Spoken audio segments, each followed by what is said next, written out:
So today, let me talk about something which is a bit esoteric, but actually is a clear and present danger, a threat, much like the COVID threat or now this Ukraine war turning into a nuclear war threat.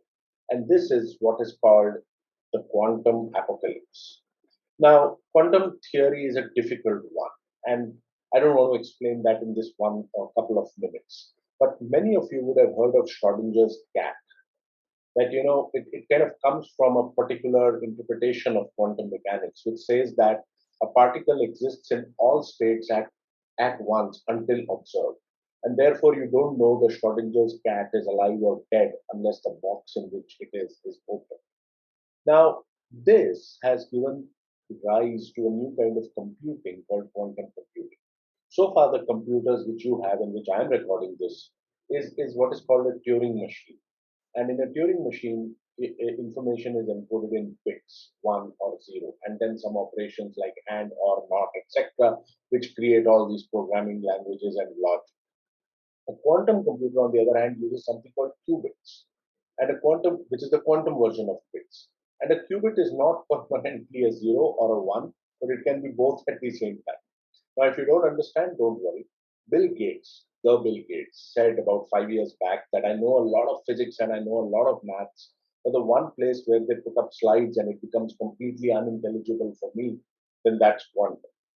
Now, why quantum computing is important is because Moore's law, which you would probably know about computing doubling every 18 months, is flattening. But the problems that we need to solve using computers like climate change, artificial general intelligence, drug personalization, etc., are increasing in complexity.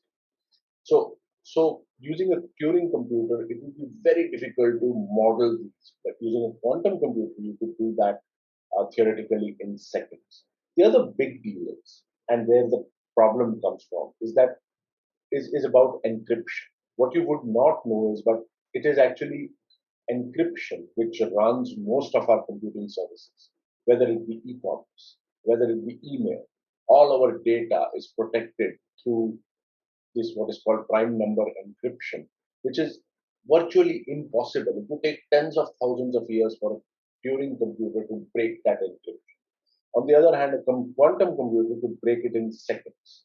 And so what is happening is that hackers anticipating quantum computing coming in are actually harvesting huge amounts, terabytes, exabytes of your data and keeping them in storage. And they can't do anything with it right now. But when quantum computing comes in, they will unencrypt the data and then they could do whatever. They could use it, they could abuse it. Our entire digital lives would be in jeopardy. In fact, the security of every blockchain will, and therefore cryptocurrency will be under threat because blockchain uses, heavy duty cryptography, uh, and and quantum computing could very easily break that. So the world, led by the Microsofts, Googles, Intels, IBMs of the world, and then some startups called Quantinuum or Post Quantum, are actually preparing for this post quantum world. And they are building these new, formidable new cryptographic methods like something called quantum key distribution, where even the message gets intercepted, no one can still read it, much like the aforementioned Schrodinger's cat. And so quantum apocalypse is something which we should keep our eyes open for, and it's one of these esoteric new things which is going to come in and create problems for us unless we do things in advance and prepare for this post-quantum world. Let me know if this is something which interested you. Would love to hear more about it. Would love to have a discussion on it. Thank you very much. Have a good day.